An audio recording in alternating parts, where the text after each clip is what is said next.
Hey, it's Andrew Downs. I'm proud to support Three Beards Media, and I would love to work with you. If you need merchandise for your company, organization, band, softball team, whatever, I can help. From name brand apparel to promotional items, large orders or small, online stores, and more, I can help your brand stand out. AKC Marketing is local, based in Johnston, and we are an employee-owned business, so our costs are low and our turnaround times are fast. But most importantly, we give you personal service to make sure you get exactly what you're looking for. Email me at andrew@akcmarketing.com or find me on social media, and let's make some cool stuff together. Now sit back and enjoy this Three Beards Media podcast.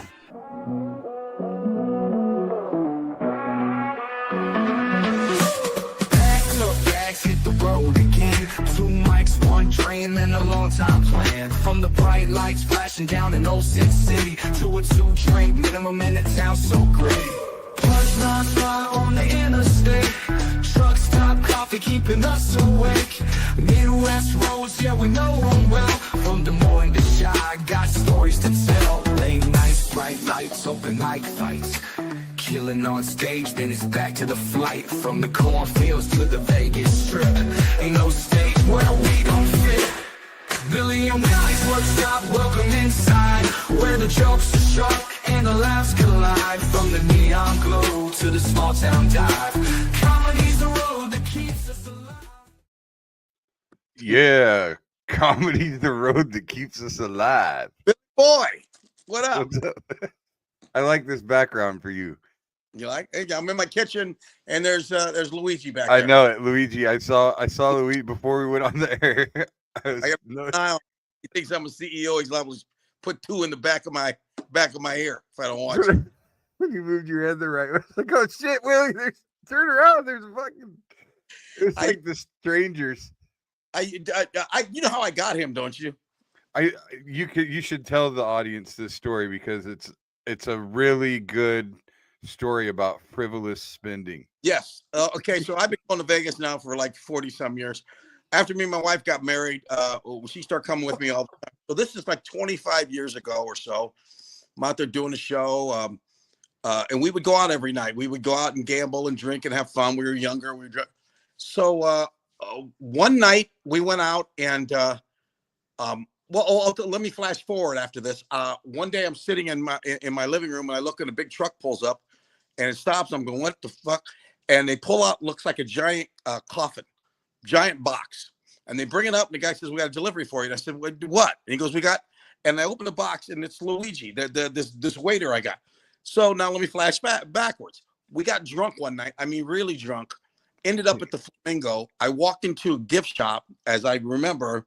The guy's in there. I see Luigi in the corner. I said, how much? He says, he's $4,000 plus shipping.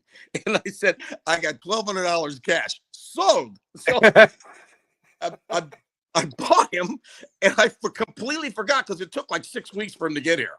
So anyway, that day they come and they unload the thing, and he comes out, and my wife is going, and she didn't even remember either. She goes, what is that? I said, so we named him Luigi, and he used to sit in the front door and scare people away, and I dress him up for the occasion. He has a Santa hat. He's in the summer. He's got, so he's always, so he holds my cigars now. That's what he does now.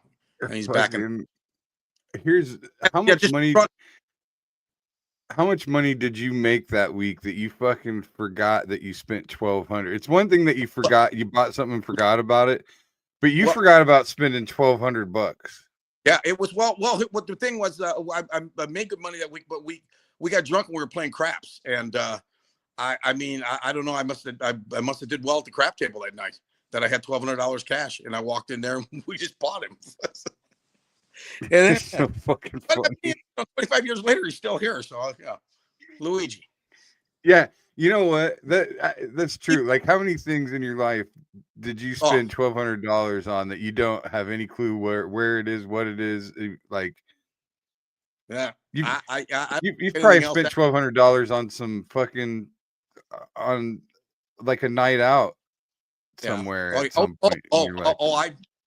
In Vegas all the time. There's been times, and when I was younger and single, I always used to. I'm meticulous about my money. I keep it in, with the rubber band, with the broccoli band, and not put all my money and my jewelry on top of a table. But I can remember when I was younger, waking up and there's my jewelry, and all there is the fucking broccoli ban. And I'm like, where'd the money go? Then you have to go back in your head what you did. Yeah. Yeah, like The Hangover. Yeah, exactly. I did that. You ever bought?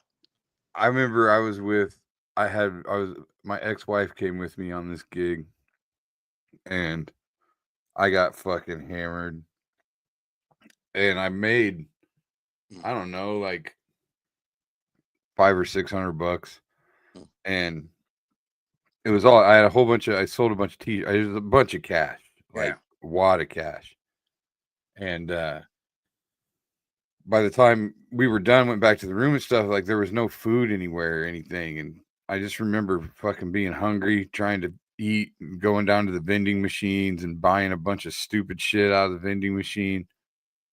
In the morning, I couldn't find my money. So I was fucking beside myself. And of course, she's fucking pissed off because I got drunk, and forgot everything and whatever else. And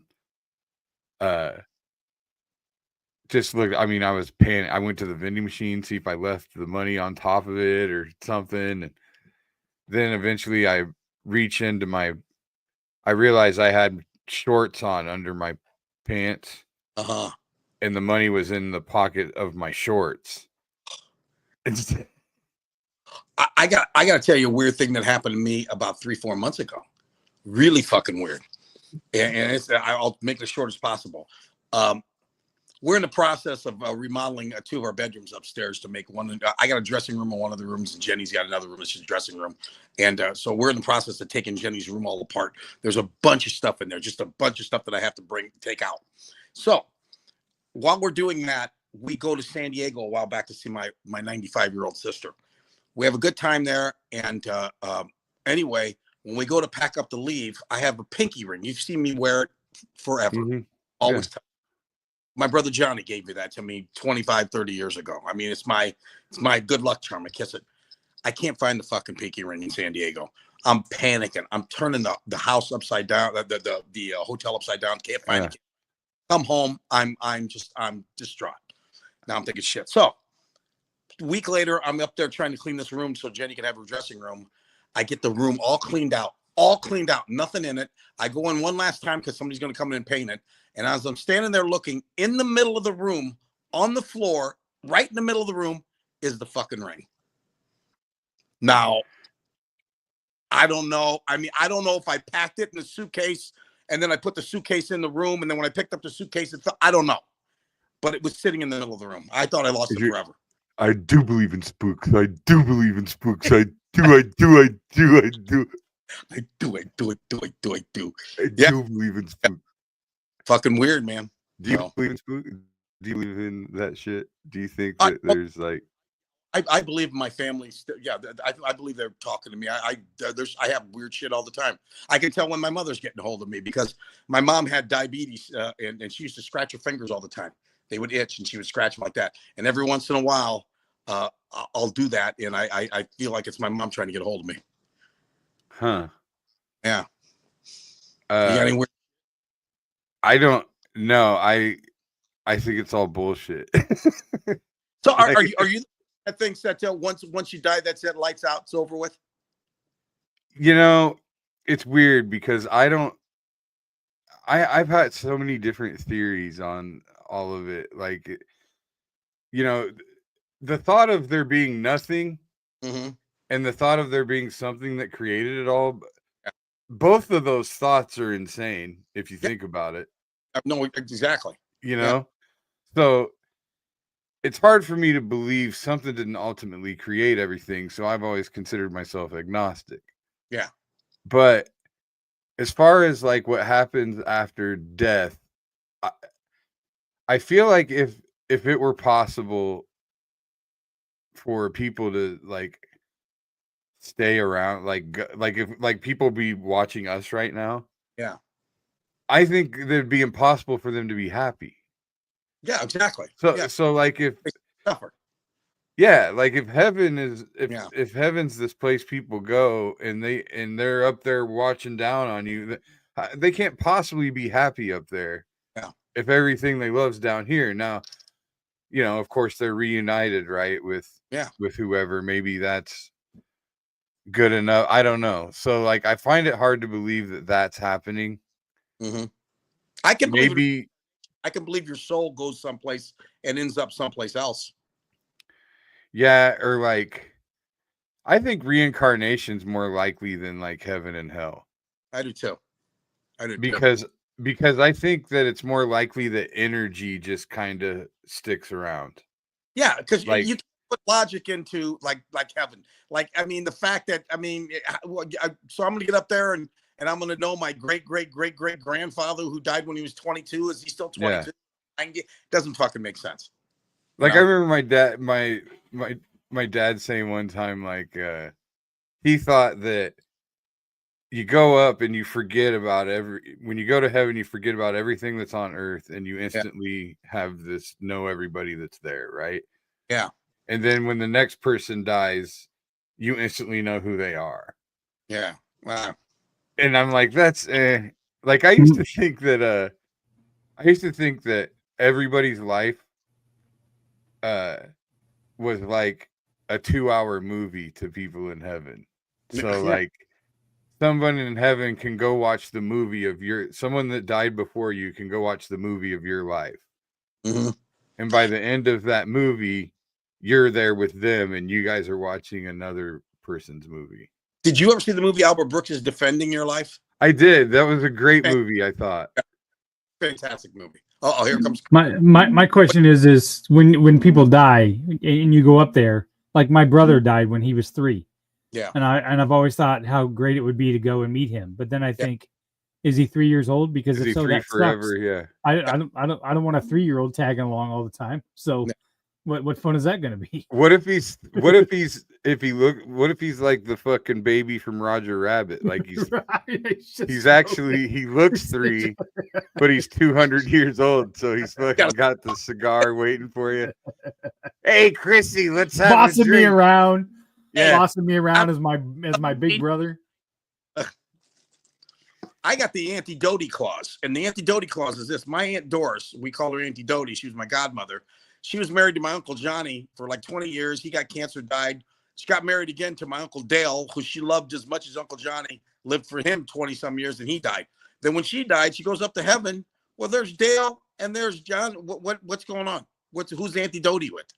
How does that work? Yeah, because she was widowed twice. Yeah. So I mean, and that's not really the kind of threesome you want if you're a guy. No. Yeah. I don't know. Maybe you're too. So do your 2 uncles all of a sudden start fighting in heaven, and then what happens? Does one of them get cast out for violent acts? I think so. Yeah. Was it both of their only marriages? Your uncles? What's that? Was it your 2 uncles? Was it both of their only marriages? Yeah. It was my Uncle Johnny. He died. He was pretty young when he was married to Auntie Dodie. He was like 1951, so I think he was like 30 something. And then Dale was married. Yeah, then Dale married her. Yeah, so he wasn't married to anybody else either. Huh. So yeah, that's a curious. They're fighting. Then they're fighting over. Yeah, so the loser goes like a to polygamy hell. house where she's just got to go to different bedrooms every. The loser goes to hell, or does the loser go to purgatory? When I was a kid, purgatory was a big thing. We also called it limbo. Yeah. So that's a big thing in the Catholic religion, isn't it? Purgatory, is that a thing they talk about? Big thing. I think they're phasing that out, like they phase out a lot of other stuff. They're phasing that out. Yeah. See, that's like Friday. That didn't turn into anything anymore. But this is why all this stuff's full of shit to me. That's why. That's exactly. Oh, they're phasing that. Oh, are you losing customers? Exactly. It's fucking bullshit. So, okay. So then the other thing, I think it's possible that your like energy stick around, but as far as like, so therefore, maybe someone, do we have reactions like energy type reactions with other people in our lives, right? Do we have some like people that we love? Do we have some kind of cosmic connection to those people. I see. Like literal like electrons and neutrons type shit, right? That somehow dances together, right? And so then after you lose those people, Mm-hmm. is their end still a little bit active because it's latched onto your energy, right? What do they call it? Your soulmate. Yeah. Yeah, or well, but I mean, I'm talking all kinds of different people though. Like you have to have more than one person that's died that you feel like's watching over you, so to speak, or whatever, right? Like maybe that's kind of what that is. You know, people still sense because like I remember when I first got divorced this last time, there were times where I swear I could hear my ex-wife. Really? Like I'd be like nodding off, you know, dozing off in the chair watching TV, and I'd hear her laugh. And like wake up and look over, like Wow. it was bizarre. So and that person didn't even die. Yeah, no. So I your- wonder, but then maybe it kind of goes away over time too. I don't know. Yeah, I don't know. I mean, it's just relationships are too complicated on Earth that I can't understand how they'd ever work in heaven if everybody's involved. You know what I mean? Yeah. Now you have to worry about your wife. Now you have to worry about someone from 3,000 years ago. I don't know. I don't. Yeah. But she really likes Og.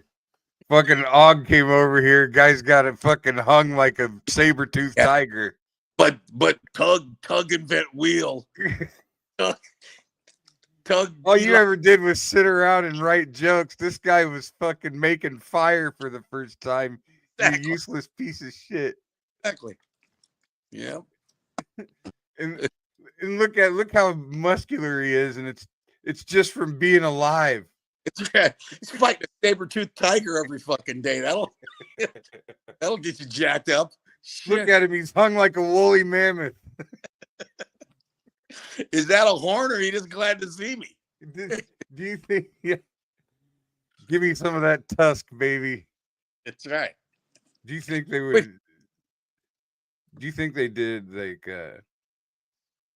like back then? Because where do you think happened in society where people wanted to have less hair?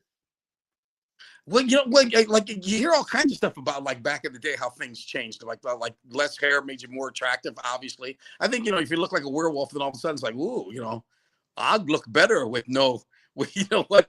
When he trims it down, yeah, ooh, Og's nipples. Yeah, I'll gain an inch when shaved. That's right. That's right. I got your landing strip now. Yeah. Yeah, because they couldn't have ever, but like, there's no way. Like, do you think cavemen were like, oh man, I'm gonna have to I need to trim up? Like, you think the cavemen ran into like a cave woman and was like, a little much? You mean the bush? Yeah, I'm sure. Yeah. When you think about like back in the old days, like in the Roman days, like the ones that were like David and them, they had short Johnsons. That wasn't back then. The more intelligent men had smaller penises, and then I don't know. All of a sudden, when it got to where the penises, all of a sudden, the bigger ones were the better ones. You know what I mean? Look at the statue of David. I mean, probably the first time one of these chicks actually had an orgasm. Yeah. Like it was all fine. It was all fine until one of them actually had an orgasm. And they're like, "Wait a minute." Yeah. This ain't so good. Yeah, exactly. I'd rather have a dumb Og that's hung like a woolly mammoth. Dumb Og the woolly mammoth. Band name. I'm always looking for new band names if I ever get a band. You ever do that? You ever collect names in case you ever get a band? Oh, mine would be Grandma's Underpants. That would be the name of my buddy Mario DiGiorgio makes T-shirts, and one of his things is fake bands. Yeah, he has a whole series of fake band T-shirts, and you can like collect them all. Mm-hmm. And they all have a fake tour printed on the back of them, and all the tour dates they're all the exact same for every band. Yeah. See, that's funny because me and my daughter, we always laugh because we always come up. And I remember when she was a little kid, I asked her one time about their softball team that she was on at the time. And I remember all she said to me was, well, after Lucy, we're screwed. Which, because Lucy was like the fourth best player. So I always a great name for a band. After Lucy, we're screwed. I wore one of his t-shirts on our show 3 weeks ago. What was the band? It was the Long Walks. Long. No, and it was the Wander and Meander tour, I think was what it was. We got to get Og. What was it? Og's woolly man. Okay, so damn it, you said something during that conversation though that had me thinking. No, I can't think. During that caveman shit. It's gone. It's fucking gone. I'm trying to think of what we were talking about. Like, when did they decide? Okay, now I remember. So the hair thing. Yeah. Okay, so how did we instinctually just start covering up our dicks and tits and vaginas? You know what? I don't know. I mean, when did we decide those were the things we had to cover? Yeah, I don't know. I mean, that doesn't make maybe they covered them because they are the most sensitive. Maybe Og got tired of catching nuts on branch or something. Catching nuts on branch. Og hurt the bag again. Og put the woolly man with the skin on. How many things do you think happened on accident that just became cool? Yeah. Like, well, the first guy that invented fire, how fucked up you think? How many actual fingers do you think he had left? Yeah, like the guys that knew how to make fire were like the rich guys. Yeah. So if they had like burnt up hands and blisters all over them, that's what was attractive to the ladies. Yeah, because they knew he was the fire guy. That's like, right. Oh shit, this dude be hot all the time. I was always hoping. I wish at prehistoric. If I had to go back in prehistoric time, I wish it was just like the Flintstones. I could live in Flintstones time with all the modern things, but done by a bird or something. And what they always say, it's not much, but it's 11. Like the one dude, you pull on the tail feather, wow, sprays the ditches. Wow. That Barney Rubble, what an actor. Okay, I found your answer. At what point in history did humans start covering their sexual organs? Oh. It's thought that the rise of the agricultural society about 10,000 years ago brought about the idea of modesty or covering the sexual organs. Before agricultural society was established, men and women lived in small groups and were nomadic. The men and women could reproduce freely and there were no relationship boundaries. When societies began to develop around farms, individual farms arose. It was no longer a collective effort to survive, and women began to seek out individual men to live with. This led to the idea of fidelity, and women began to wear clothing to indicate that they were not sexually available. Farmers. So that's why they wore clothes? Yes. That was like an engagement ring. Correct. Yeah, they were spoken for. Yeah, now if you're walking around all hanging out, you were free to party. Until I found a shooter. He said, "This not for you, Og. This for Goog." I'm going to live over here with Mr. McGillicuddy. That's right. Mr. McGillicuddy knows how to grow corn. Rutabagas. Og, you need to go back to the cave. Mr. McGillicuddy covers his genitals. Were they cavemen 10,000 years ago? Is that what they were? They were still cavemen, right? Yeah. Here's what I'm thinking about, though.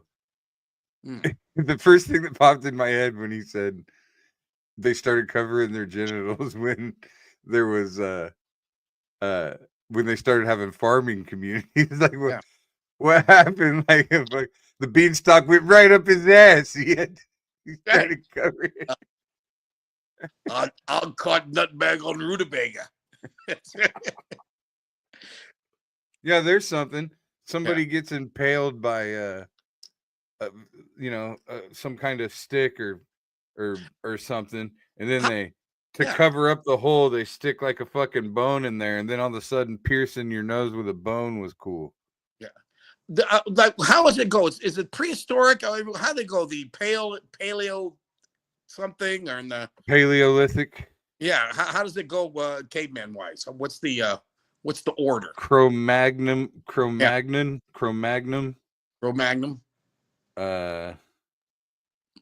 Let me think.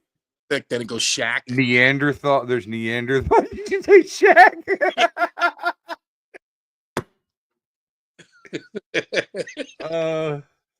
you remember there was on that roast, one of the roasts, I can't remember. I just remember Jeff Ross saying fucking Shaq's favorite rappers are 2 Chainz because that's how he arrived in this country or something. I don't know. There's Neanderthal, Cro-Magnon. Yeah. Paleo. I don't know. The Paleolithic. I feel like that is more dinosaur related than it is people. Cro-Magnon, I think, is like the last before. I think. I don't know. Magnum's Are you Googling this, Chris? I got it. Okay. Technological periods, I think, is what we're talking about. Okay. Paleolithic, Mesolithic, Neolithic, Chalcolithic, and then ancient history, which is the Bronze Age and the Iron Age, and then the late Middle Ages, which was Renaissance, early modern history, and then modern history is industrial age. So he's mixing the you're mixing the technology eras, but what Willie's getting at though is the man. You ever seen the chart, The Evolution of Man? Yeah, you have Cro-Magnon man. Oh, okay. I'm sorry. All right. Man, I think Evolution of man. All right, here we go. That are 3 or 4 to the left of the end of that chart. You know what I mean? It's like Gotcha. All right, here we go. They're barely on 2 feet. You know what I mean? It's like Well, that's not what these are either. But oh Jesus! From Ape Time and did you say Ape Time? Yeah. We came from apes. So what do you think? How do you feel about that? Well, I mean, it's rather obvious that we're super close when you fucking the ape exhibit at the Omaha Zoo is my favorite fucking thing in the world. You know what's funny? I went there not too long ago, and I didn't have a hat on, and the silverbacks were looking at me like, "How in the fuck did you get out?" I mean, they were like,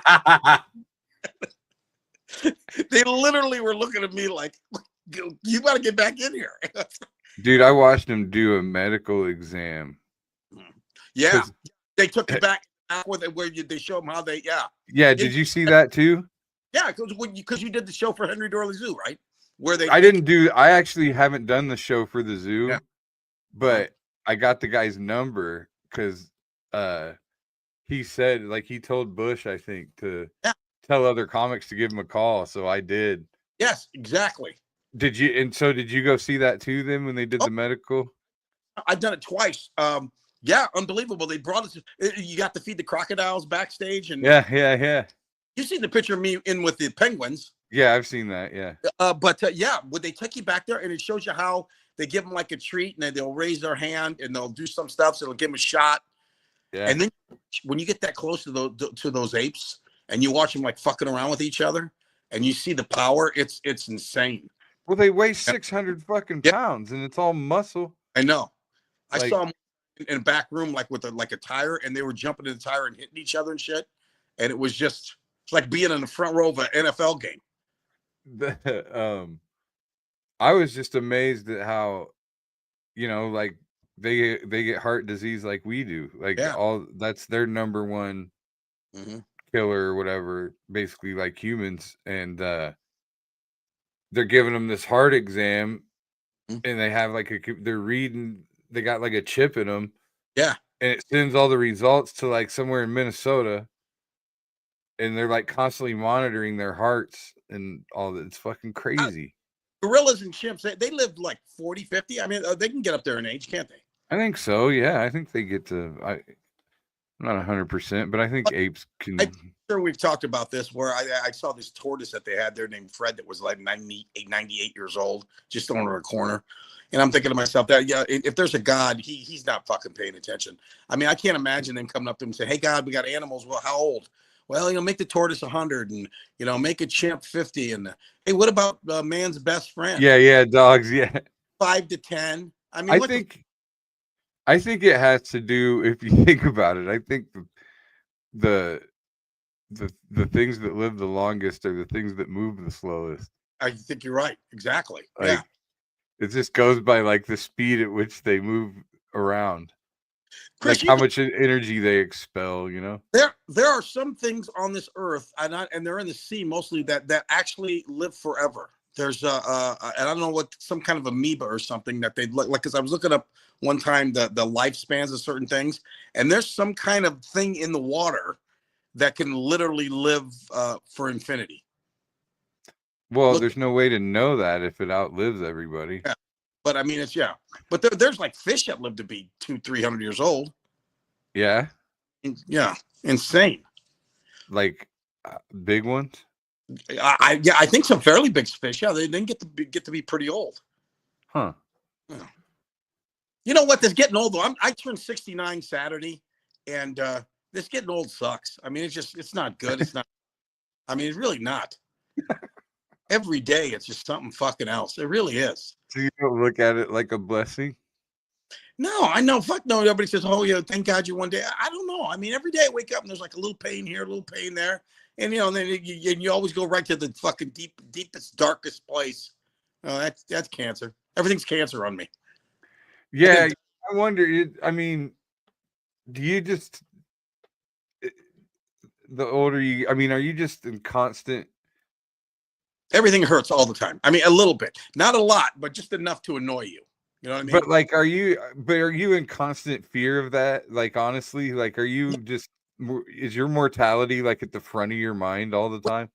It has been lately because I've been losing a lot of friends lately. I mean, yeah. Friends, and I mean, and they're all, mid 60s. Well, I mean, like I said, all these comics that died, they were all my age. Bob Saget, Donald, Louis Anderson. They're all, they're all in their 60s, late 60s. I mean, it's just, but the weird thing is, it's just not right. I mean, think about how much you loved playing baseball. Wouldn't you love to be able to go do that again? Just get out there and fucking play third base. Right. It's just. I actually said that to one of my friends not too long ago. I was like, when was the last time you ran as fast as you could? I would not attempt that. You're right. I could stand outside. Somebody said, just run as fast as you can. Yeah, like you're fucking 6. Look how fast I can run. What? You know what's weird, Billy? My 2 older brothers, my brother John, brother Tommy, I have never seen them run in my entire life. I don't know if they even know how to run. I mean, so weird. That was one of the only times that Everybody Loves Raymond ever made me laugh. Uh-huh. Which I got to be careful what I say about that show, because if I ever get a chance to be on Brad Garrett's, if I ever can, I got a few connections. I could possibly get booked at Brad Garrett's, and if you found out I hated that show, I would. I wonder if he would talk about, like, I wonder if he would get a kick out of it if I would just told him my whole thing about. He's pretty cool. I've never met him personally, but from all the comics that I know, great guy.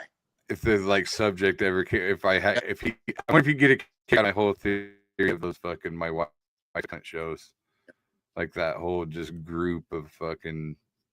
Did you ever watch wife Bang Theory, or do you think that sucked too? We'll get to that, but the one thing that made me laugh, one time, and it was Peter O'Toole, right? Is that his name? Yeah, the dad. Peter Boyle.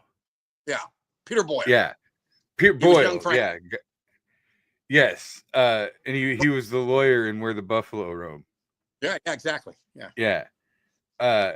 So there was a scene, I think they were talking about his brother, Brad Garrett's character. Yeah. Robert.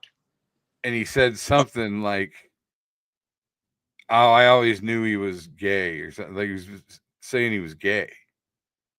And Raymond was like, "Well, how would you know that?" And he was like, "He runs funny." I fucking lost it. I thought that was hilarious. Yeah. But anyway, Big Bang Theory. No, I've seen. Yeah. Go ahead. Only reason There's what? a scene where Sheldon and there's this other guy, Kripke, that he doesn't like. And they're both nerds and, whatever they are, scientists.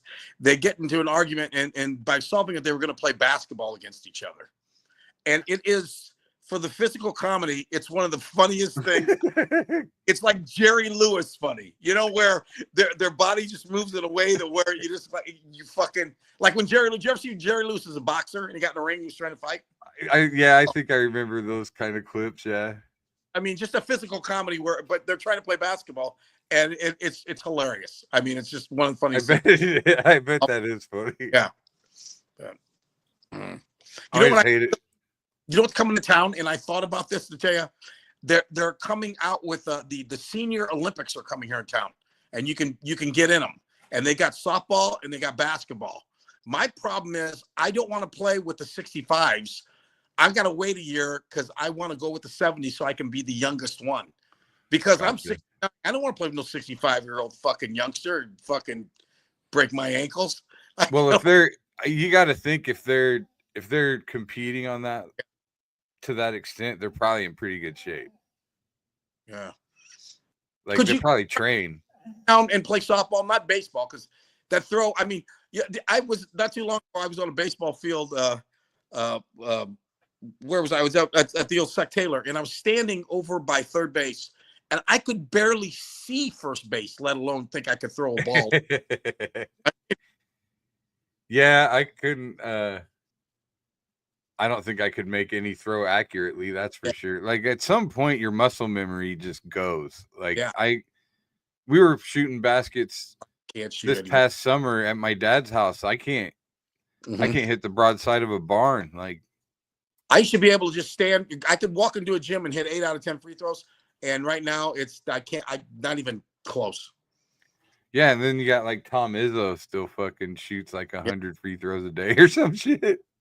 Yeah, I used to be able to dribble really good. I had a good handle between the legs, behind the and it's gone. Actually, I can still handle the ball a little bit. I was able to. I can still fucking dribble it, but I mean, like right now, if somebody said to you this summer, "Hey, you want to be on a softball team? Would you go do it?" Oh hell no. Yeah. No. Yeah. I like my right shoulder. I don't know what. Like I did something golfing or something. I don't know if my rotator. I don't know what it is, but it hurts all up in here. Yeah.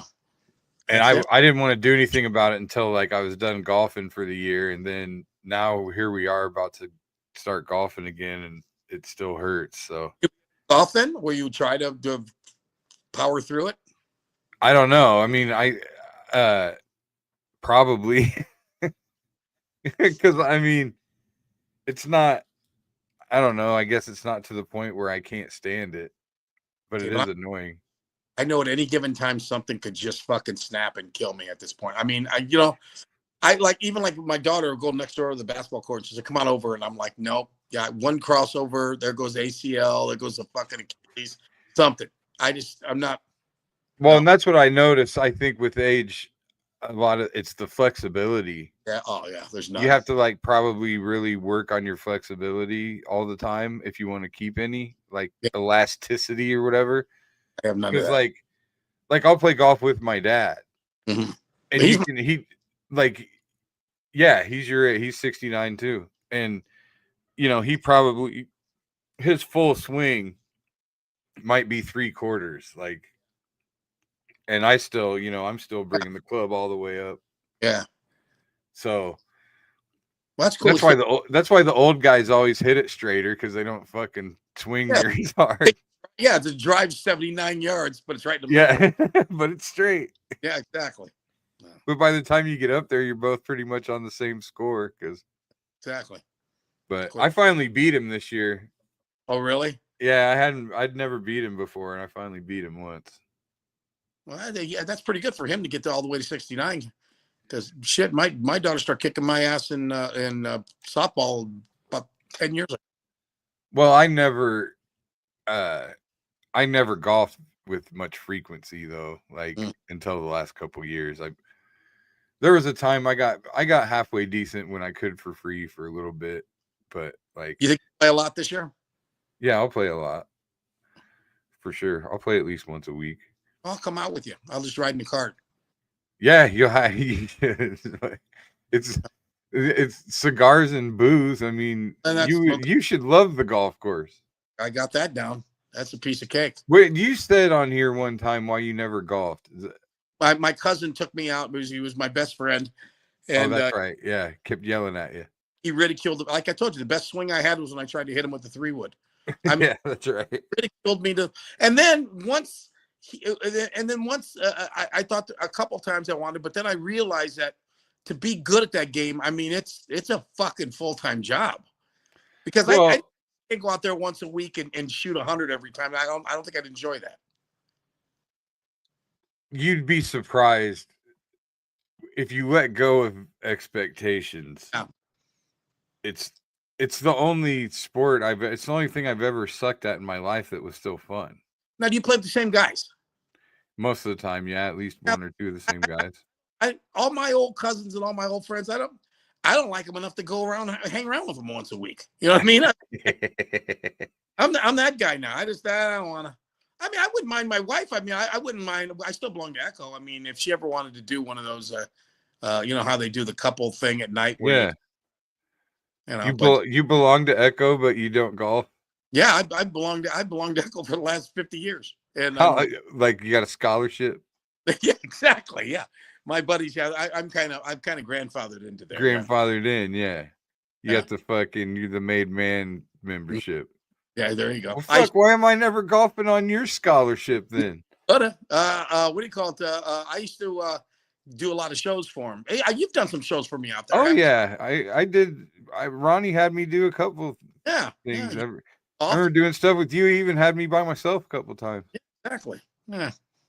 They used to do the Pines thing or whatever. That was like a real comedy show. Oh yeah. That was a fun night. But once Ronnie left, I quit doing them. So.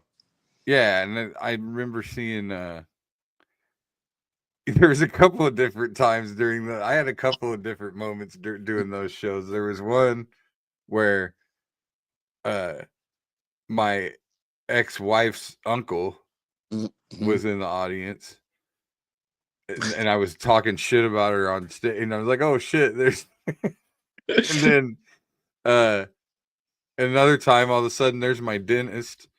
Yeah, but he was like my dentist when I was a kid, and like he quit. He wouldn't see me anymore because my parents didn't pay him. And then, like when I was like in my early 20s, I needed to go to the dentist, and he was the only dentist I ever knew. So I made an appointment and went, and he said, "Hey, you know," and I didn't know any of this shit. I didn't think it had anything to do with me, you know. And then something I remember I got the bill, and I hadn't I had just lost my job or quit my job like right by the time I got the bill, so I never paid it. And I remember being up there talking and seeing him. It was like, I was like, look, that's Dr. Campbell. I haven't talked to him. I was like, I haven't talked. Yeah. I was like, I haven't talked to him since I got a bill. Yeah, because he was over by because that's Ronnie's. He's still there. He's right up. He's 2 blocks away from me. I think he retired though. Oh, did he? Yeah. Yeah. To the Dowling Hall of Fame the same time my daughter did. He what? his daughter went into the Darling Hall Oh, of Fame. how did she? Was she an athlete? Yeah, a sprinter. Huh? Could fly. Yeah, really good. Yeah. Yeah, he was. Yeah, I could. Yeah, because he belonged to Echo. Yeah, that's right. That's too funny. Well, it's fun in a roundabout way. He's kind of the reason I'm an A's fan because when I was a kid, he sent me to the orthodontist that I went to get braces that my parents stopped paying for and ended up jacking my teeth up worse. Every one of your stories ends with a unpaid bill. It's either an unpaid bill or deviant sexual behavior. One of those two things.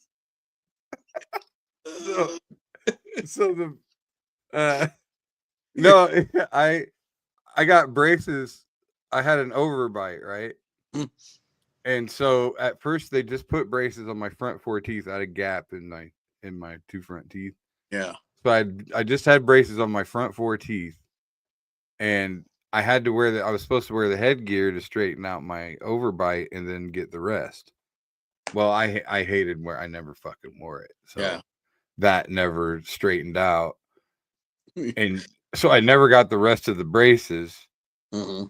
Well, then my parents didn't pay the bill or whatever. And now my teeth overlap because they were on there for too long. You got the white man overbite.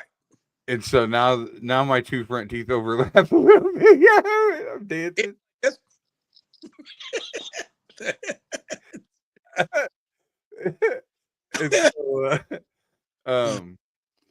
Anyway, but before all that, so when I first went, Dr. Campbell was a Cardinals fan. Uh-huh. You're a kid and it's like, oh, baseball. I was a baseball player. It was always talking baseball when I was in there. And he said I was going to see this orthodontist, and he was like, yeah, he's an Oakland A's fan. He's like, can you believe that? So then that was around the same time as Canseco and McGuire. So then I was like, I decided, well, maybe if I'm an A's fan, he'll be like easy on me, like he'll be extra. Maybe let my parents skip the bill. Yeah, maybe he'll give me my braces for free because I already know my parents aren't going to pay for it.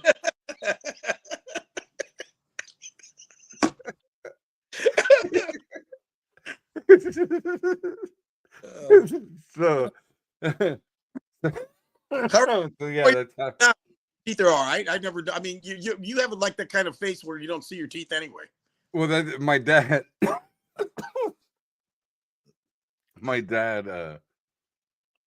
this is one of the things, like, I feel bad. I probably shouldn't do this. Almost like dirty laundry. I love my parents. There's nothing wrong with my parents. All right. It's just they were the working poor, like it's just, at least the lights were on, like I ate, but you just don't know how hard it was for them till you get older. Exactly. Yeah. But anyway, my dad, he paid his part. He was supposed to pay half, and he had paid his half. Mm-hmm. And eventually, it was just like, man, they basically just talked him into getting me in there and getting them taken off. Yeah, because it was like they're doing you more harm than good at this point. How old were you at the time? When I got him off, I was a sophomore in high school, I think, maybe junior. And I got him. I think I got him in 8th grade. So were you like called half a brace face, or what they call you? Well, that was the thing. There's the front 4 teeth, so I might as well had them all. Nobody could tell the difference. Mm-hmm. But I just remember my dad going, "Man, it's not like you got teeth hanging out of your head. Fucking, there's nothing wrong." I can just tell my dad. You know, my dad was just like, I gotta talk him into thinking this is all right. This is gonna fucking kill me financially. You can just see him fucking the wheels turning like, all right, oh, this is doing you more harm than good, kid. Ain't like you got buck teeth, you're fine. Yeah, you can still chew. That's all that counts. Yeah. You know, the old caveman like Gog. Yeah, Gog would have just fucking knocked his own teeth out. And Exactly. You know what's funny is my teeth, I've always had nice, real straight teeth and everything, and I take good care of them. But see, you get to be like I'm almost 70, and these fuckers they're just dull. They're just lifeless. I have just lifeless teeth. They're just I mean, they look floating around fucking jewelry or something. They just I keep on thinking I want to get them bleached. It's like I can remember my mom always saying to me, you know, man, when you get old, take care of your teeth. Take care of it. And I do. I try to take them, but they just don't. You know, I try not to fucking smile anymore. And man, I don't. At this point, outside of my front teeth, I don't think I have a tooth in my head that doesn't have at least a cavity in it. Well, I don't mean have them at all. Yeah. I just got my front 8. Like a ventriloquist doll. Yeah, you eat everything like this. Now I have horrible genetics. Like I have always had like my dental hygiene's always been like fine, but everything's jacked. I got to get that periodontal cleaning and shit. Yeah. But you know, what's funny is I got to get this fixed again. I got to see that little chip. Yeah. So that's from fucking Jimmy Schubert. What would he do? It was the old club. Mm-hmm. When you know everything was just that one level. Yeah. The old Funny Bone. Yeah. And it was the first time I'd ever seen this bit. Mm-hmm. But he had this bit that he did about these conjoined twins. It was a show. Yeah. Have you seen this bit? Yeah. He's like, he's got a midget growing out of her head. And he's like, yeah. he goes, the midget wants to be a country singer. Nobody had the fucking heart.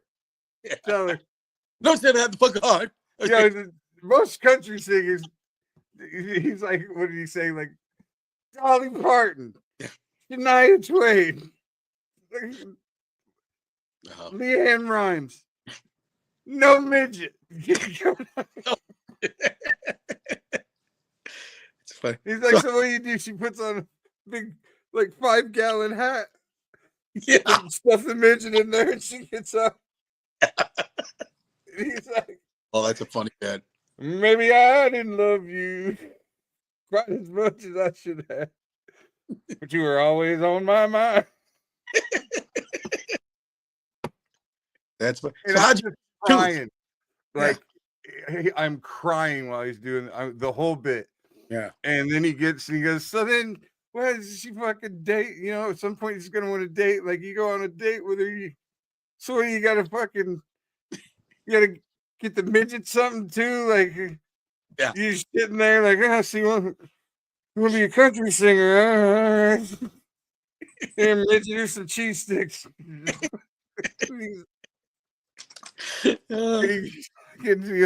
So then you know things are going all right. You you go home and you're making love to her, you know, things are going well. You're just like, oh yeah. All right, midget. Yeah. And when he reached his fingers out, like, all right, I doubled over laughing. And I hit my mouth on the back of a chair. Oh, you were laughing. My tooth. Black guy at fucking Def Comedy Jam, weren't you? Oh, I was, dude. Oh, yeah. It was back when I was so excited. I was so like back when you watched the other acts, you mean? Yeah, back when I would watch the other acts. Yeah, pretty much. Yeah. Well, it sucks too because when it transitions to where you're watching guys because you have to instead of you want to, like exactly.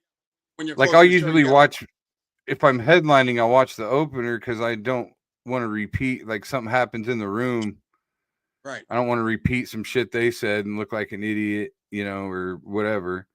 Right. So, You do know, like you got to watch them and you say go what? a little bit, then you leave, and then you come back by the end just to see if they're doing something different. That's it. Yeah. Yeah, exactly. Yeah, it's you know. That's what I come when you're at the Funny Bone. I'll come watch you. I'll come watch you at the start, see how you open the show. Then I'll go drink about 18 drinks, and then I'll come back and watch how you close the show. And you do the same thing to me. So that's yeah, pretty much. Pretty much. It's well, especially now because we've seen each other a million times. It's not like, you know. You know what I wanted to do when the weather gets nicer? They got like a they do that Beachwood thing on Tuesdays. I was thinking one of these nights, me and you would just go down there. By the time we get down there, but they go on all night, don't they? I mean, they go from like 8 till 11. I have no idea. That's what I was gonna say. We do this every Tuesday, so yeah. Well, I mean, we could go there afterward, catch whatever late, and just go out and have a cocktail or two. Yeah, I do want to. That is if Willie goes to your house, and then you guys can go together. I'm going to his house. Where's my Brick? Is Brick laying on the floor? I think he's upstairs. He was down here.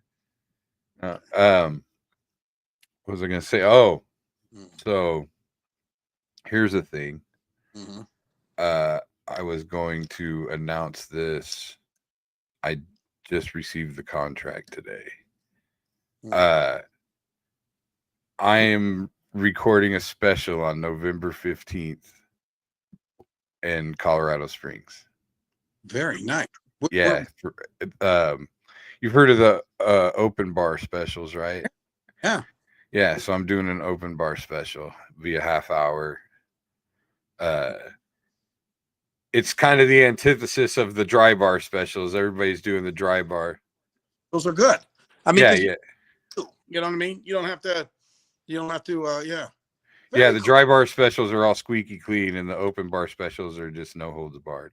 Well, yeah, it's you doing your act. Is what? It's me doing my act. I don't have to change anything. Yeah, exactly. So yeah, that's gonna happen. So I need to decide what I'm gonna do for that 30 minutes, and just kind of go to town on it from now until. And where are you doing that in Colorado Springs? Yeah. Cool. In November. Yep. November 15th is the recording date. I mean, I'll be there the whole, 14th, 15th, 16th or whatever. Are you up the whole week? Yeah. Okay, cool. But yeah, so no, what happened was I called Eric, the owner of Looney's in Colorado Springs, and I was like, hey, I need to get out there. It's been, since before COVID. Yeah. That I used to headline Looney's every year, or pretty close to it anyway. And so I called him, and he was like, yeah, dude. He was like, I don't know what, I haven't tried that, either. Yeah. But he's like, yeah. And then he goes, would you have any interest in doing a special? And I'm like, well, I've got plans to do this other thing. And I go, but I got to raise a bunch of money, yada, yada, yada. And he's like, well, we got a contract with Open Bar now. So we're one of the clubs. They're shooting a special a month. They put the film together with everything. You just show up and do your act. Yeah. It's a. Sure. Yeah. I just, I get paid for the week. Yeah. Open Bar pays a little bit for the recording. And then it's a 50-50 split after they recover costs on anything that comes in. Very cool. So yeah, it'll be fun. So that's I guess that's a major announcement. And but I want to do kind of a fresh 30. I don't really want to do anything I've done my whole career. Yeah. So you're gonna start hitting the open mics and hitting the bone, and we'll see what happens. I'm gonna take some more take some more of those gigs I've been saying no to. Yeah. Just, for the stage time. It's, it's not to those gigs I haven't been taking because I don't need them to make ends meet and they suck. Well, tell Leisha, I usually do the Bone this summer. So when I do it, you come on with me. We'll just do a 2-man Yeah. show. And she's already, we've already talked about Christmas, but that'll be after. Yeah. So, yeah, definitely if you're doing something this summer. We should do a little behind the scenes like footage stuff with that too. When you guys do that, like film you guys behind the scenes and when we're together at the club. Yeah, that would be cool. Yeah. I was about to say, you're gonna send a cameraman to Colorado Springs? No, not Colorado. No. It's great news though, Billy. Proud of you. Yeah, thank you. Exciting. Yeah, it is. Yeah. I'm excited to do it, man. We've talked about it before. I haven't done shit all this time, 25 plus years. I haven't recorded an album. I haven't done anything. And a lot of it's just laziness, probably. The great thing, you're as funny now as you were 25 years ago. So that's the good thing about it. Yeah, thank God. Funnier because of all the stuff you've been through. Yeah, I mean, I'm 100% a stronger comic, and I guess a lot of those guys, those guys that were always like recording stuff, and I mean, shit, like my buddy Mike Merrifield, he's got like 9-10 albums, and it's all, it's all fresh every time. I don't know how you can be that fucking club all the time. Merrifield does. Yeah, he's fucking great. But, you see I think in a lot of ways over the course of my career, I've been scared to work too hard. Yeah. Does that make sense? Like, no, I understand completely. Like, all these guys that have multiple Letterman appearances and they still live in a fucking studio apartment and don't have any money. Yeah. You know what? I think, I mean, I don't know. I mean, as far as I was concerned, I mean, my problem was the comedy never was the number one thing for me. I mean, I enjoyed it, but I mean, there was always something else that meant more, and I think that's what's been my problem. But I mean, you worked a lot at one time, and I think you might have a little burnout at one time. I think probably, I am. I mean, I have been burnt out. You were a major road dog for quite a few years. Oh yeah, I mean, really road dog. And it just got, it got to where once COVID and the divorce came, it just got to where like, it's like, man, I don't want to drive 5 or 6 hours for a few $100. Like, I tell you, Billy, I talked to can't do that shit anymore. Well, and I mean, he makes pretty good money because I mean, he does the corporates, but he told me he puts 100,000 miles on his car a year. Yeah. I mean, he literally is. I couldn't. Jesus, I gotta have somebody drive me to fucking Omaha. I mean, that's yeah. Yeah, I don't want to. There. I mean, there was a time when I really enjoyed that time. Yeah, I enjoyed being in the car by myself, listening to whatever podcasts, and I would listen. I would get that. That would be like how I got a lot of my information and how I learned things. Yeah. Was those times in the car with nothing to do but listen. Right. But that was also when I didn't get alone time. Yeah. I had a family at home, and do you like doing the club? See, with me, I've gotten to where I don't care. I mean, I love the Vegas club because I mean that's like a home to me. But I mean, to go out and just go say work a funny bone for a week or an improv for a week and have to deal with 2 other comics and have to that doesn't. See that that's the part I love. See, I love the clubs. No, I don't anymore. I just that's I'm old. That's just yeah. Yeah. Well, I just always that was the environment for me.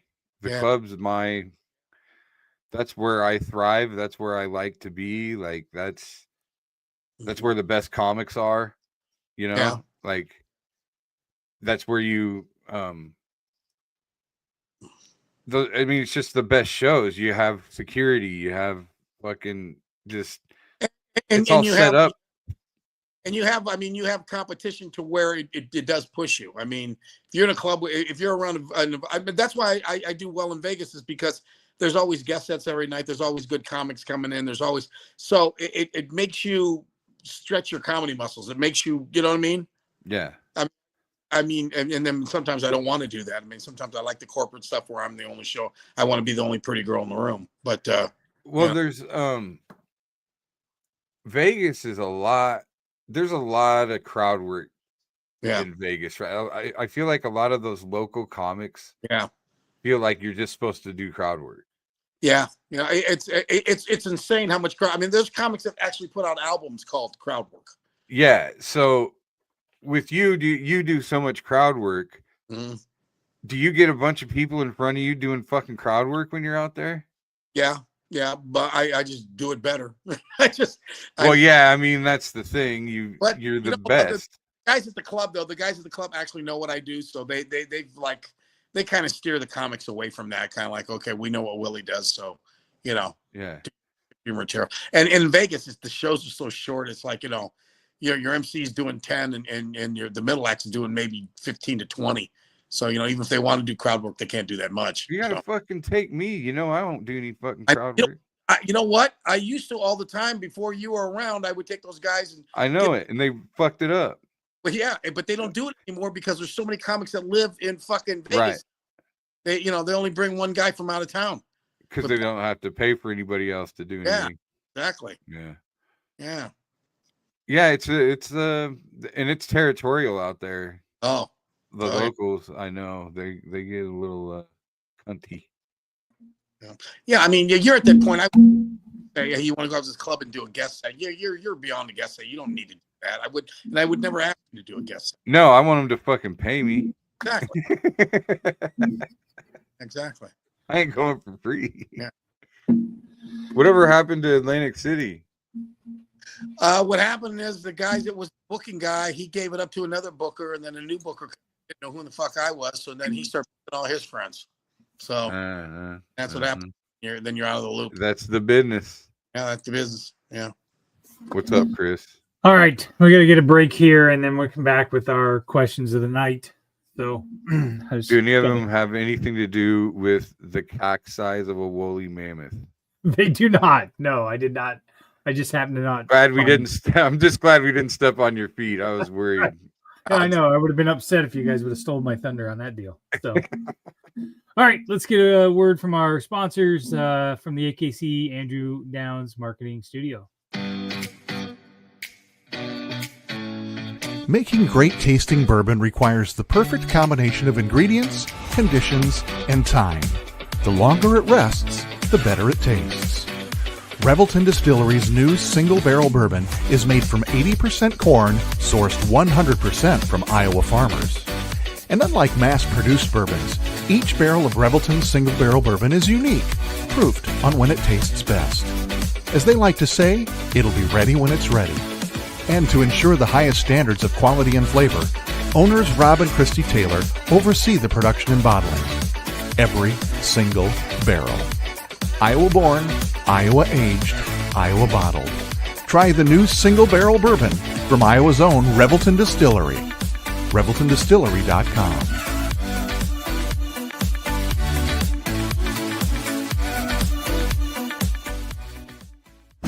In 2023, a crack Green Beret named Dan Douglas retired his military command and promptly escaped to a full-time career in real estate. Today, this man is wanted by home buyers and sellers who want to survive the process without spending a fortune. If you have a home to sell or want to buy one, maybe you can hire Dan Douglas at Green Beret Realty. You can find him at greenberetrealty.com. greenberetrealty.com. Whether you're buying, selling, or refinancing your home, or if it's simply time to renovate the one you're already living in, you need an experienced mortgage professional to help you analyze your financing options and to make sure the closing goes smoothly. And that's exactly what you get when you call Kyle Lehman at Wintrust Mortgage. Kyle's experience and expertise, coupled with Wintrust's rates and programs, ensures you'll get the mortgage that's right for you. You may even qualify for down payment assistance. Before you reach out to a realtor, call Kyle and get pre-qualified, empowering you to start shopping for the home of your dreams. Call Kyle at 515-473-0546. Kyle Lehman Wintrust Mortgage, 515-473-0546. All right. Kyle looks like one of those guys that's had a beard since he was 11. I know. And like Impressive. Tyler's son. Yeah, Mike Tyler. Yeah, totally. That fucking kid. His name's Ryder, right? Oh yeah, Billy. That thing you sent me of those little kids that look like the Sopranos. Is that a fucking riot? Oh my god, how do they do that? I don't know. I'm out of the joke. I don't know what you guys are talking about. There's this a buddy of mine had this video where they did like the intro for the Sopranos, but it was like babies. But I mean, they look like faces, but you could still Yeah, see. it was definitely VR influenced. Yeah. But- Yeah. I saw one with Friends too. They had one with Friends, and all the little kids. They looked just like the Friends. It was weird. Yeah. Well, like today, I made a chat GPT. I made a VR or a VI AI. an AI picture of John Cena mixed with the Grim Reaper.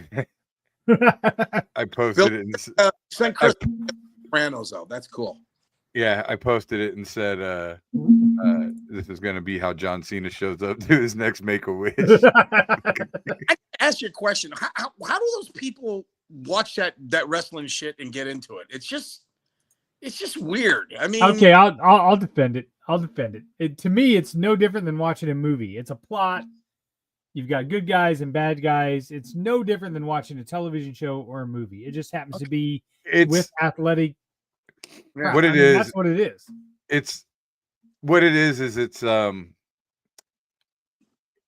Chris is correct, but to make it more specific, you know how you watch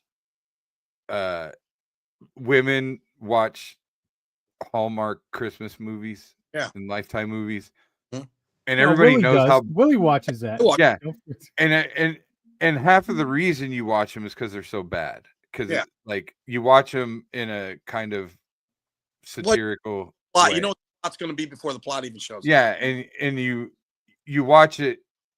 It entertains you because the acting's bad and the stories are fucking ridiculous, right?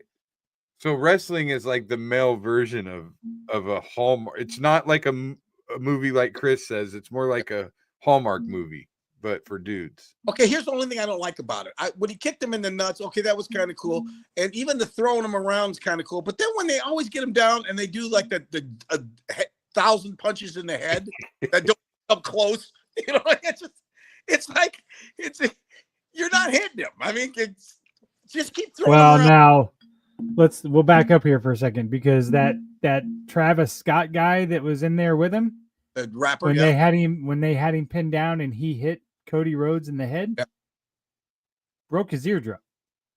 Well, Because then that dude did not realize that he should not go full bore. And I mean, if you look at that video, he hits him so bad that Cody Rhodes visibly winces and turns his head away. I didn't see the Travis Scott one. I just saw got him down and started driving at his head, and he wasn't even messing his hair up. You know, he just kept. Well, I remember one time. I remember when I took the boys to when we were in the front row. There was one part. At one point, one of them looks at me and goes, "He didn't even hit him."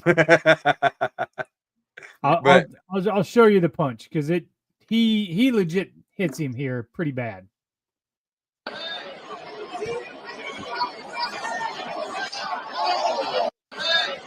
I mean, he legit Slapped hits him pretty hard. Dude, he fucking cupped his ear. That's why he broke his eardrum. Watch. The palm of his hand cupped his ear. Don't bring a rapper to do a phony wrestler's job, is what I No say. shit. Yeah. No shit. Yeah, I just noticed Willie put the star of the show on it. I changed it. It's been out there the entire I know. time. Last It was week, Lucky what was it Luciano, last wasn't week? it? It What was it Lucky last week? Luciano, wasn't it? Lucky Luciano, yeah. Yeah. Yeah. All But right. yeah, so that's what I think. I mean, I don't watch it now. I don't know what's going on. I never watch it. My son, I'll talk to my son every once in a while. My brother watches it a little bit.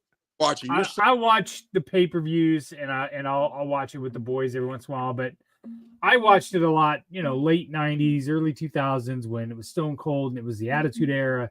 So to see some of those guys still kind of pop up every once in a while is still kind of nostalgic for me and stuff like that. But I don't know. So I haven't watched it since me and my brother were fucking the wrestling buddies. All right, it's time to move on. All right. It kind of broke the fourth wall for me. So as you guys know, I read a lot of Reddit. And I ran across this Reddit stream, and I thought there's a lot of interesting little tidbits in here about Des Moines, and a historical reference and a historical story in Des Moines. And I just kept thinking, I'll bet Willie has not some info, but just like I'll bet he has some things that he's heard in the grapevine or whatever else. So, Bill, for full disclosure, how old were you in 1983? Me? Yeah. 5.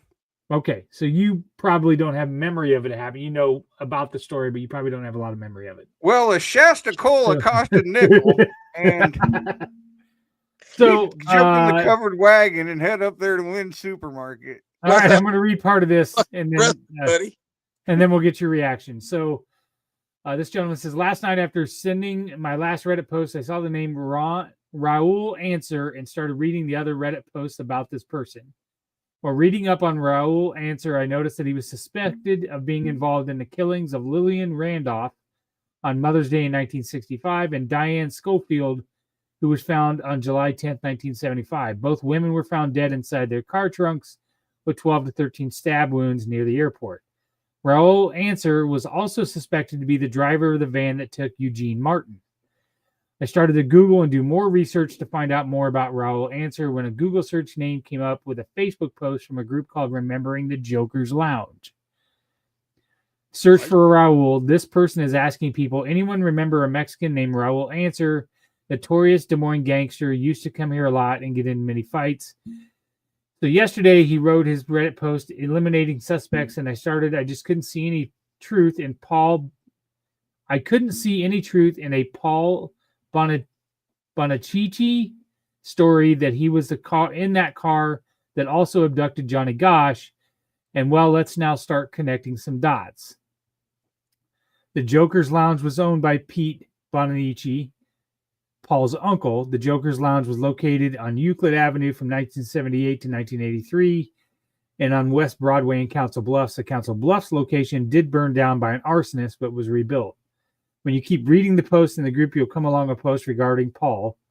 Have you heard about Pete's nephew's testimony regarding the Johnny Gosch case? I've been investigating this case for 10 years and has been looking to help a lot of provide closure for Johnny's family. There's a lot of info in there, and I just thought that there was a ton of things in there that you might be aware of some of those people or some of those places. Well, I used to go to Joker's. I didn't go to Joker's that much because that was like over on Euclid. So we used to go to a place called Uncle Sam's, and then go to the fucking dirty north side bar downtown in the Kirkwood called Blue Max. So we actually go there. But I've been to Joker's a couple times. I knew a lot of Raul's back in the day, but I don't think I knew that one. I knew Johnny Gosch's mom. I used to talk to her every once in a while. She used to work at and but I remember those stories. But I mean, I just remember Joker's just wasn't a place for us to hang out. It wasn't.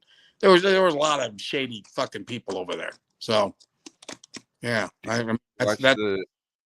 Who took Johnny? Yeah, they took Johnny, and then right after that, poor Eugene, he came in second, which kind of sucks because no one ever remembers who comes in second. Did you guys? Well, and he was also a poor kid from the South Side, right? Paper Boys, yeah. He was a poor kid from the South Side that didn't get the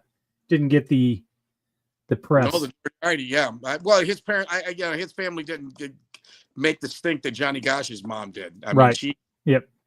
I was gonna say I don't think he got any that growing up for me. Johnny Gosch and Eugene Martin went hand in hand. Yeah, that's when you heard about one, you heard about the other. It was, I mean, it happened. you knew more about, you heard Johnny Gosh more often and you knew Yeah. more about it, but it was, for me, it was always the two of them kind of went together. But there was that, didn't you see that documentary, that Who Took Johnny documentary? On Netflix? Yeah. Yeah, I did. Yeah. It was fucking amazing. It was Yeah. great. Very What well they- done.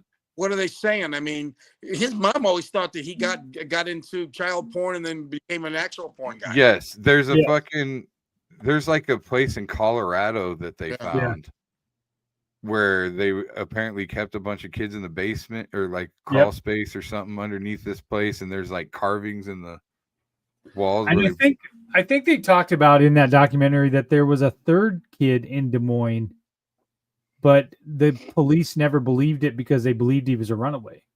Yeah. Huh. well, and then there was connections to a bank in Omaha. Yes. And like there's some like pseudo, like a politician type guy or some guy that like ran one of these banks in Omaha, and his name keeps coming up in all the kiddie porn rings. Yep. Are all those things closed? All those cases? Or are they still open for? No, whatever? they're still open. Huh. And I believe Johnny's mom believes that he came and saw her years later. Yeah. Mhm. Yeah. Yeah. That's some weird That shit. poor lady, man. Oh, I know. She was made out to be a fucking loon. Like Yeah, but walking Yeah. her for a minute and tell me which, 100%. Right. no shit. All right. I- Go Okay, ahead. Also, really No, quick, that's right. fucking hall, Chris. What else do we got? All right. General question. Think about this answer. If your life were a book, what would this current chapter be titled? Beginning of the end. No, no, that's sad. Revelations. Boy, I thought the Johnny Gosh talk was really going to bring the pod down. Yeah, no, I would be. Does this look like cancer? That's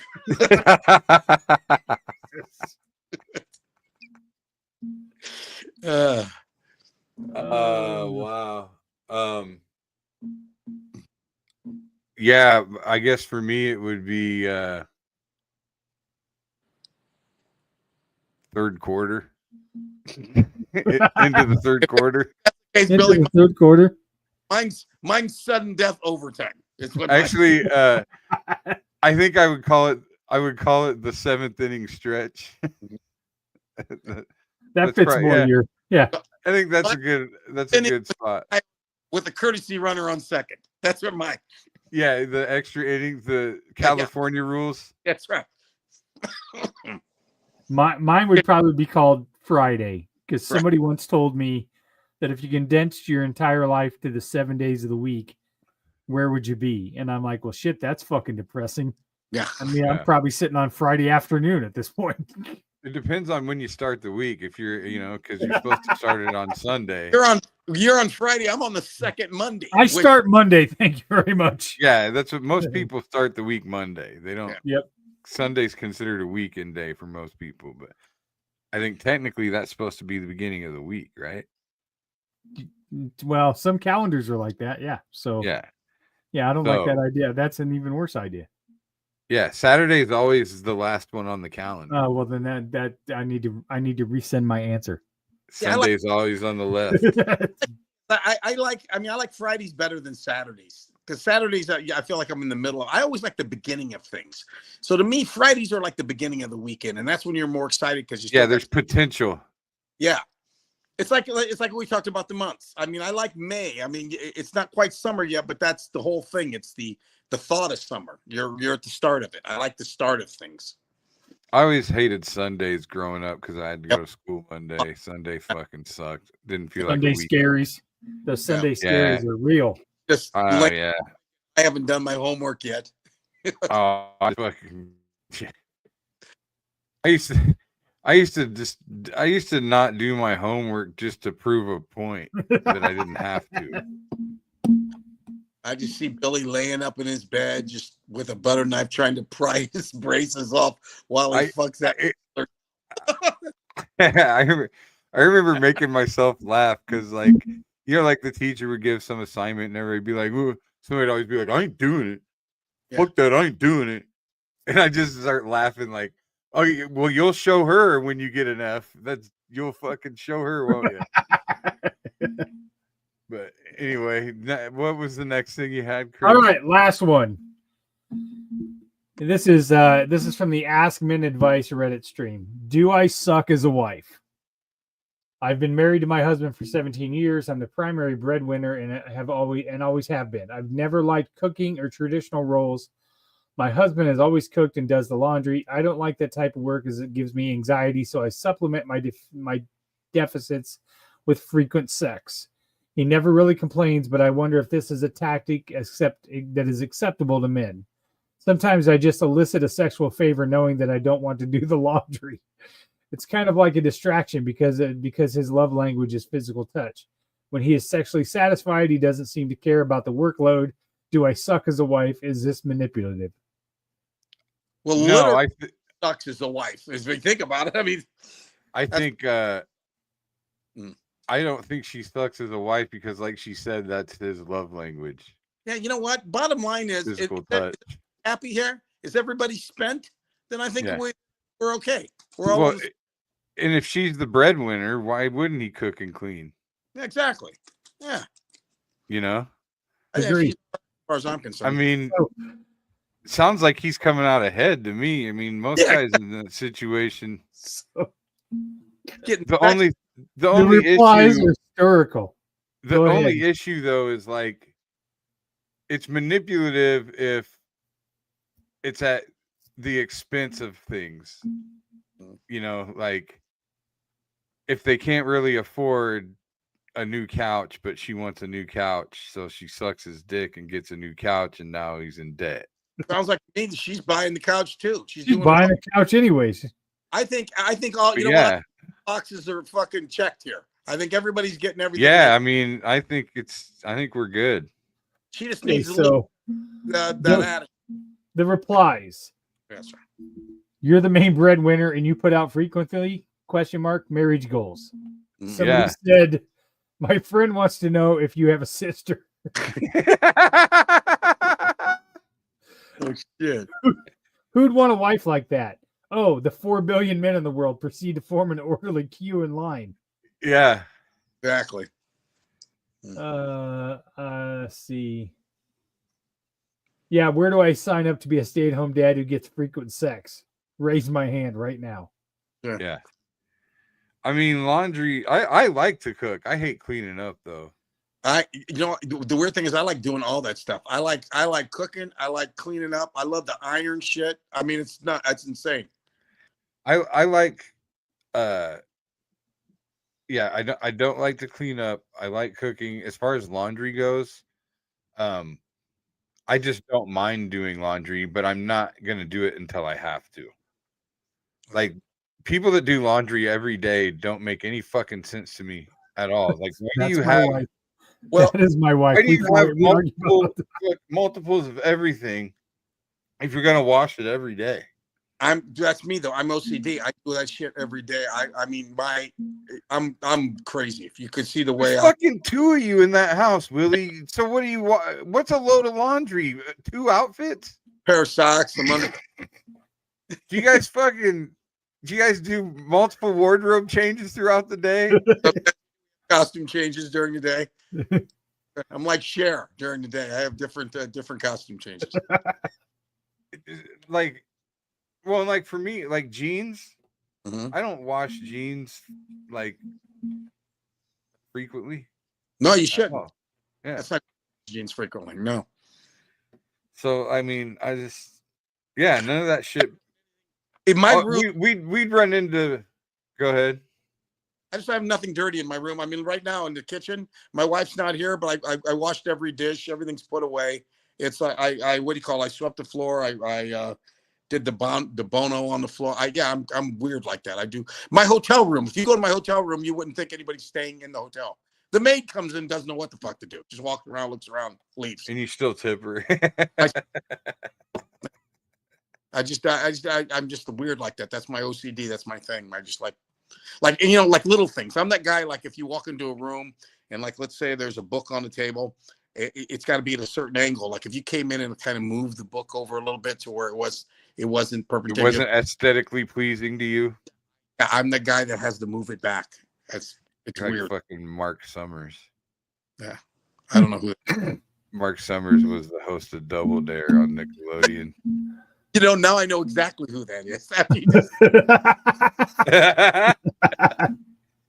Did you know he had severe OCD? Yeah, there was I just remember them doing a story about it, like, and like, you know, like the rugs with the fringe on the sides. Yeah. He's like sitting there, fucking. Yeah.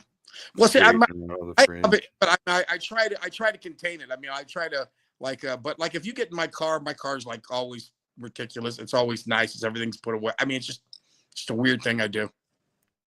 Man, but if it gets fucked up, I'll keep it to myself. I'll hold it in. Like if you got in my car and you ate a sandwich and dropped something on the floor, I'd be like, oh, okay, don't worry about it. And then when you got out of the car, I'd fucking drive as fast as I could to it.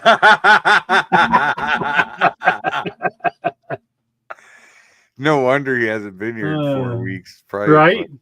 My house probably induces because anxiety. it's right. He goes home and he instantly cleans his own house because he can't stand to look at your basement. I love the Briggs in that basement, and I love Briggs. So yeah, he just fucking cares about my dog. I do. I love his dog. All right, that's all I got, boys. Right on. Yeah, what we didn't talk about fucking this fucking White House meeting. Oh my god! Oh my god! The Zelensky meeting. Oh yeah. You know, I honest to God, I mean, that's embarrassing. I mean, when he started bringing up, it's going to be World War III, and then Vance says something, and that little Rubio looks like he's trying to fucking hide in the couch covers. They weren't even like. You watched that? Did you see the sketch they did on Saturday Night Live? Yeah. Where they parodied that meeting? Yeah, exactly. That's exactly how it went. I know. I mean, like out of nowhere, they said this shit. He's trying to call everybody's bluff, and let's just say he's trying to call everybody's bluffs on the tariffs. He's trying to call everybody's bluffs with the Zelensky. Let's see what happens. Let's see if he pulls all the shit in, or if he just blows this fucking country up. It's one or the other. I just want to know what it's gonna take for these fucking MAGA douches to be embarrassed or like. I think after a few months of everything, the prices on everything going sky high, and farmers can't sell their soybeans and their corn, and I think after a while, I think people are going to finally go, hey, when you turning this fucking bus around? It's gonna be the farmers, I feel like, because those guys, the farmers. Yeah. You know, have you seen this farmer? I would venture to say that most farmers voted for him. Oh yeah. Have you seen this little clip that somebody put out? No. Oh, Christine, this is a lovely house. It's Christina's. Are you stupid or are you deaf? Christina, you idiot! You come to our house, you get my wife's name right! What? Christina! Christine, Exactly. Literally what happened. Yeah. I just don't. My thing was this: I didn't vote for him. I think he's a complete asshole. I don't like him. I didn't vote for him. But my thing was, okay, he's the president. I hope he does good things. I hope I eat my words. But on the other, if he's not, then he's got to go. Then he's exactly what you know. What he's exactly who we thought he was. Who's the coach? 100%. Who's the coach that said they're exactly who we thought Dennis they were? Green. Yes, that's it. The Bears are who we thought they were. And say, what do you think of Donald Trump? He's exactly who we thought he was. Yeah, it lends more and more. It lends itself more and more to being like the way people keep doubling down. Yeah. It's like, okay, at this point, you voted for him because he's an asshole. And you know what? And they had that. Like, that's why you did. That's why you voted for him, because And then because he's an asshole. they tried to dump everything on everybody else. This Ludlow, this guy was talking on Fox. He was saying, well, as you can see, the economy's the end of Biden's economy is tanking. They're trying to blame what's going on the end of Biden's. It's like, no.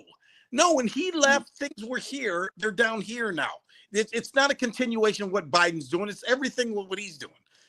But they're going to hold on to him, and let's just see. I mean, I don't know. How long do you give him, Chris? Do you give him a month? Do you give him 2 months? I mean, he's like a cockroach. I'd be shocked if he didn't last the 4 years. Well, everybody was saying. I never thought that he would be reelected. Oh no! So, no. I mean, at I don't this point, see how nothing you guys surprises me. when you saw what was going on with Joe Biden towards the end of his presidency. I don't see how you didn't know he was going to win. Well, correct. Like I'm saying, when he announced his once he got beat, right? Once he got right, I was like, no way, yeah. no way. But yeah, to my point, I was upset when Biden decided to run for re-election. He had ran on he was going to be a transitional president. Exactly. He was going to run for 4 years and be done. And then he, just like every other politician in the world, got greedy and likes the power and there's people behind him that were pushing him and making him do that, because I don't necessarily think that he was making all the decisions either. And then they railroaded it and stuck Kamala in there instead of giving everybody a chance. This is a country, they ain't ready for a woman anyway. I mean, because Hillary was as qualified as any woman's ever going to be. Right. And if they didn't want her, they're not going to vote for a woman. No, it's just not happened yet. That's sorry. So that's Democrats then. You know what? That's on them. So I think right now, especially the biggest reason it can't be a woman or won't be a woman is, when's the last time we had a president that was under 60? Yeah, no shit. Well, I guess Obama was in his Obama. 50s. Yeah. But outside of that, I mean, these guys, they're at least in their 50s, right? Yes. We can't have president the same age as the fucking Pope. That's just not right. Right. Well, there's not going to be, like, one of the biggest things about the president, which it sounds really stupid to say with Trump in there, but like they got to, like, the better looking guy has a leg up. Mm-hmm. Like the guy who looks better on TV has a leg up. Yeah. And men tend to age in a more distinguished, like women love the salt and pepper beard and that kind of shit, right? But that doesn't necessarily work as well in reverse. Right. So if you almost have to have, this is how dumb we are, you almost have to have her be hot. Mm-hmm. And it's going to be hard for someone qualified in their 50s to be hot enough. Like, honestly, you know what I'm saying? Like, that's how dumb the collective is. Chris, I want you to think about this. Look at what the Dow is right now and the GDP and all that for today, and look what's going on. And then next week at this time, when we convene, see where everything's at. See how let's just do a weekly check to see how much different things are next week at this time. You know what I'll tell you what, I got a feeling that there won't be no tariffs by next week. I think he's going to pull them all off because he's going to find out this shit ain't going to fly.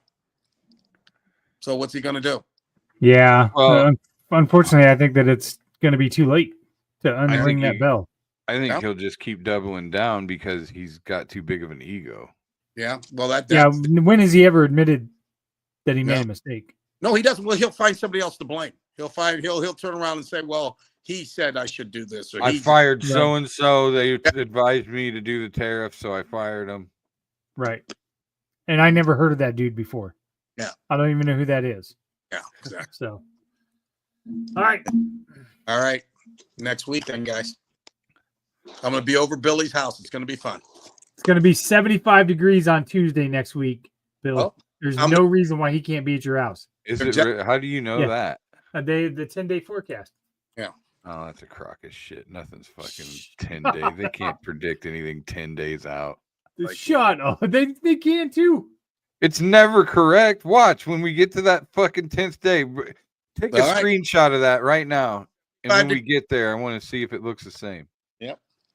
I'm just saying, Chris Kubal from Channel 5, good friend of mine. Yeah, I know. I saw you 75 sucking degrees. his dick on Facebook earlier.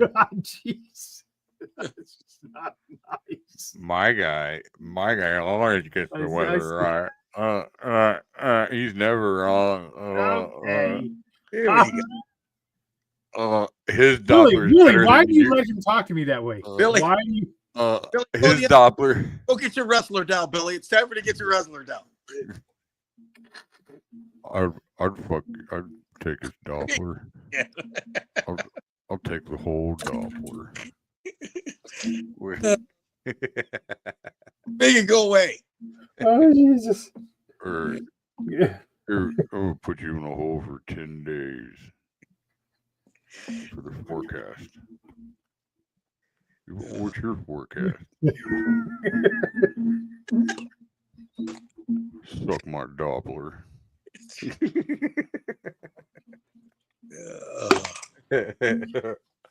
Oh, God. All right, guys.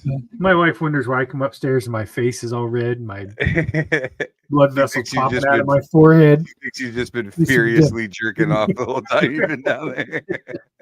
What are you watching down there? Yeah. Oh, God. Silence of What's, the all, Lambs. what's with all the hard breathing? I found this VR thing of Silence of the Lambs and porn. It's amazing. Yeah. So- all right, we need to get out of here before we get canceled. So Peace. Never. All right. Love you all. thanks, guys. We'll see you next week. Bye. Just a mic and a dream. Now we ride this circuit, chasing that scene. Every heckle, every cheer, every silent stare. Made us sharper, made us bolder. We ain't going nowhere.